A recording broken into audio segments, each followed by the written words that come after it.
साथियों, बालकों का भावनात्मक निर्माण, बाल मनोविज्ञान, लेखक श्री राम शर्मा आचार्य, पृष्ठ 90 से पढ़कर सुनाते हैं। चरित्र निर्माण का 7वां सूत्र, अगुआ बनने या नेतृत्व करने की योग्यता। आपने देखा होगा कि बच्चा जब चलना जानता है, अपना प्रबुद्ध जमा कर खिलौने हथिया लेता है, अपने बच्चे में आगे बढ़कर नेतृत्व करने की भावना पैदा करें, उसे प्रोत्साहन दें। झेंपू और दब्बू बच्चे जीवन में हार खा जाते हैं। बच्चों को मारपीट कर धांधली रचाने से रोकना होगा, परंतु जहां अन्य बच्चे शर्म या दब्बूपन के कारण आगे आकर प्रदर्शन करने से डरते हों, वहां बच्चे का आगे बढ़कर या प्रतियोगिता में भाग लेना प्रशंसनीय है। बच्चे को दंभी न होने दें, पर साथ ही उसके आत्मसम्मान को आघात न पहुंचाएं। अपनी योग्यता को प्रदर्शन करने का प्रोत्साहन दें। हर समय किसी का पिछलग्गू बनने से बच्चे का व्यक्तित्व छिप जाता है और तरक्की रुक जाती है। विनम्रता, शिष्टता, सुघड़ाई तथा ईमानदारी भी चरित्र निर्माण और व्यक्तित्व के विकास में कम महत्व नहीं रखती। बुरे और भले काम को पहचान बच्चे छोटी उम्र में ही सीख जाते हैं। बुरे और भले काम की पहचान बच्चे छोटी उम्र में ही सीख जाते हैं।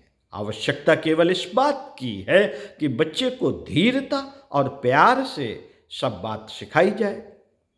भूल को इस ढंग से सुधारें कि उसको हीनता की भावना न कचोटे। उचित और प्रशंसनीय चेष्टा करने पर उसे बढ़ावा दें। सद्गुणों का विकास।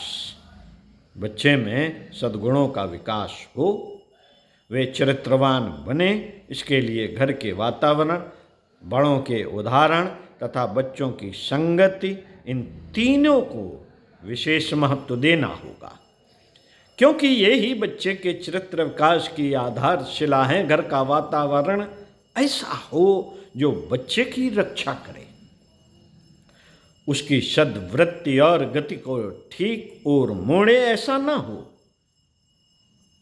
उन्हें कुंठित कर दे।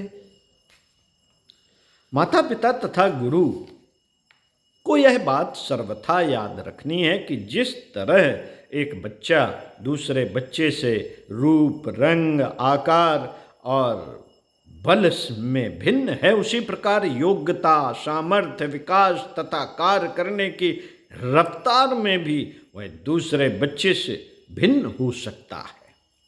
यही कारण है कि एक बच्चा छोटी आयु में ही चलना बोलना सीख जाता है, जबकि दूसरा बच्चा देर में सीख पाता है। एक बच्चा किसी बात को जल्दी समझ जाता है तो दूसरा देर में। बच्चे को कड़े नियमों से जकड़ने के बदले प्रेम से वश में करना अधिक कल्याणकारी है। दो बच्चों में यदि एक बच्चा कोई बुरा काम किसी सजा के डर से नहीं करता, दूसरा बच्चा बुरा काम इसलिए नहीं करता कि वह सोचता है कि मेरे इस बुरे कार्य में मेरे माता पिता को दुख होगा, इन दोनों बच्चों में दूसरा बच्चा ही अधिक प्राकृतिक और सरल है। शरीर के विकास के साथ ही बच्चे की काम शक्ति का भी विकास होता है। उसे माता पिता प्रेम, दुलाल, प्रशंसा प्रिय लगती है। थोड़े समय बाद वह अपने से भिन्न लिंग सेक्स के रूप में और गुणों की ओर आकर्षित होता है। ये सब लक्षण इस बात के द्योतक हैं कि बच्चे की काम वृत्ति का बहुत ही स्वस्थ विकास हो रहा है। शरीर की स्वच्छता, उत्तम विचार, स्वास्थ्य की उन्नति की चेष्टा तथा आदर्श, पूजा की भावना इनके स्वस्थ विकास में विशेष सहयोग देती है। जब अब आवश्यकता इस बात की है कि बच्चे के प्रेम तथा अनुराग को ऐसे व्यक्ति में केंद्रित किया जाए जिसके अनुकरणीय व्यवहार से, आदर्श जीवन से उसे अपने चरित्र की उन्नति करने की प्रेरणा मिले। यह वीर तथा आदर्श पूजा बच्चे को अपना ध्येय निर्धारित करने में बहुत सहयोग देती है। घर का वातावरण कैसा हो, इस पर बात करते हैं। साथियों, जीवन को सुखी बनाना एक कला है।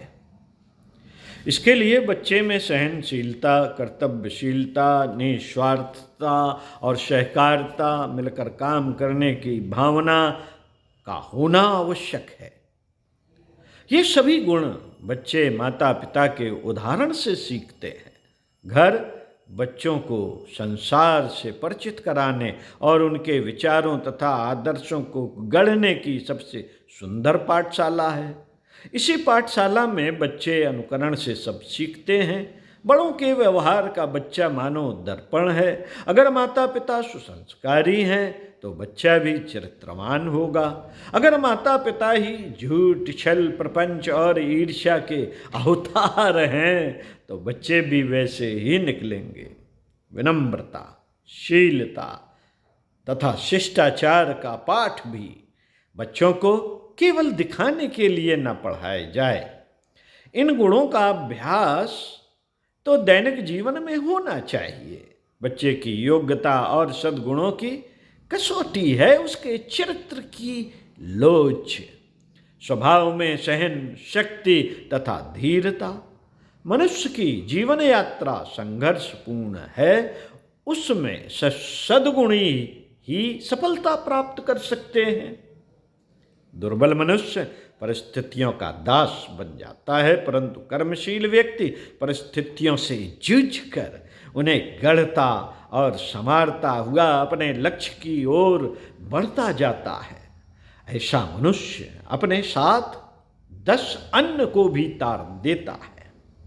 बच्चों में इसी योग्यता को पैदा करना सच्ची शिक्षा है और इसी से उनके चरित्र में दृढ़ता आती है।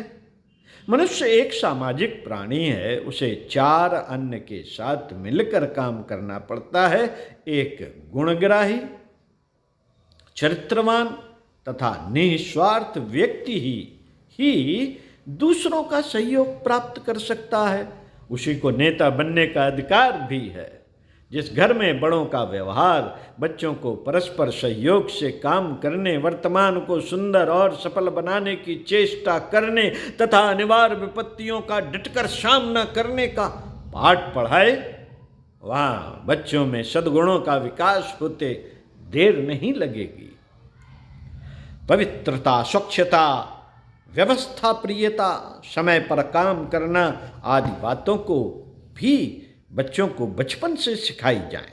अगर शिशु काल में बच्चा साफ सुथरे ढंग से पाला गया है, अगर उसकी दिनचर्या नियमित रखी गई है, तो संस्कारवश बड़ा होकर भी वह सफाई और व्यवस्था प्रिय होगा। एक ओर जहां माता पिता बच्चे के शारीरिक स्वास्थ्य की ओर सजग रहते हैं, वे उसके मानसिक स्वास्थ्य को परखने की चेष्टा नहीं करते। जिस प्रकार शारीरिक बल शारीरिक स्वास्थ्य की भित्ति पर खड़ा रहता है, उसी प्रकार चरित्र की आधारशिला मानसिक स्वास्थ्य है। वह जितना मजबूत होगा, बच्चे का चरित्र भी उतना ही दृढ़ होगा और उसमें सद्गुणों का सुंदर विकास होगा। संतोषजनक विकास अनुकूल वातावरण पर भी निर्भर है और इस वातावरण को पैदा करने का भार माता पिता पर है। यह तभी संभव हो सकता है जबकि माता पिता ठीक रीत से बच्चों का पालन पोषण करना तथा उनकी समस्याओं को मनोवैज्ञानिक ढंग से सुलझाना जानते हों। परंतु शिशु पालन और शिशु मनोविज्ञान की जानकारी थ्योरी सिद्धांत रूप में सीखने से काम नहीं चलेगा, क्योंकि एक बच्चा दूसरे बच्चे से शारीरिक और मानसिक रूप से भिन्न हो सकता है। अतएव प्रत्येक बच्चे की समस्याओं के सुलझाने के लिए स्वतंत्र रूप से अध्ययन की आवश्यकता है और बच्चे के विकास के अनुकूल सुधार विधि अपनानी पड़ती है। शिशु तथा मातृ विज्ञान से हमें इस बात का सहयोग मिलता है कि हम बच्चों का ठीक ढंग से पालन पोषण तथा अध्ययन करना सीख जाएं। माता पिता जब वैज्ञानिक विधि और सहज बुद्धि दोनों के आधार पर बच्चों का पालन करें तो बच्चों का विकास बहुत संतोषजनक हो सकता है। इसमें कोई संदेह नहीं, इसमें कोई संदेह नहीं। साथियों, बच्चा जैसे जैसे बड़ा होता है उसके जीवन में पिता का प्रेम और प्रोत्साहन एक विशेष महत्व रखने लगता है। अगर पिता एक कटु आलोचक और डांटने वाला दरोगा ना होकर बच्चों के साथ प्रेम भाव रखने वाला और उनकी कठिनाइयों को हल करने वाला साथी प्रमाणित हो तो उसके बच्चे की कल्पना और वीर पूजा की भावना को आधार मिल जाता है। ऐसे पिता का पुत्र अपने पिता के प्रति अगाध श्रद्धा, अटूट प्रेम तथा सम्मान की भावना रखने वाला होता है। उसकी दुष्प्रवृत्तियां शांत हो जाती हैं, उसे अपने जीवन से स्वाभाविक रुचि हो जाती है। छोटे मोटे अभाव उसके विकास में कोई विशेष बाधा नहीं डालते। कन्या भी अपने पिता को आदर्श मानने लगती है। कई बार ऐसी स्थिति आ जाती है कि बच्चे को अपने माँ या बाप दोनों में से एक की अथवा दोनों की संगति से वंचित होना पड़ता है। जैसे माता के नौकरी करने पर अथवा देहांत हो जाने पर, पिता के परदेश जाने पर अथवा स्वर्गवास हो जाने पर कभी कभी बच्चे को किसी संबंधी के पास छोड़ना पड़ता है। ऐसी दशा में जहाँ तक हो सके बच्चे के प्रति स्नेह भाव की पूर्ति करने की चेष्टा करनी चाहिए। ओम शांति। साथियों, अगले वीडियो में आपको पढ़कर सुनाएंगे सम्मान और सद्व्यवहार। तो साथियों, सुनते रहिए कुछ अच्छा और पढ़ते रहिए कुछ अच्छा। ओम शांति।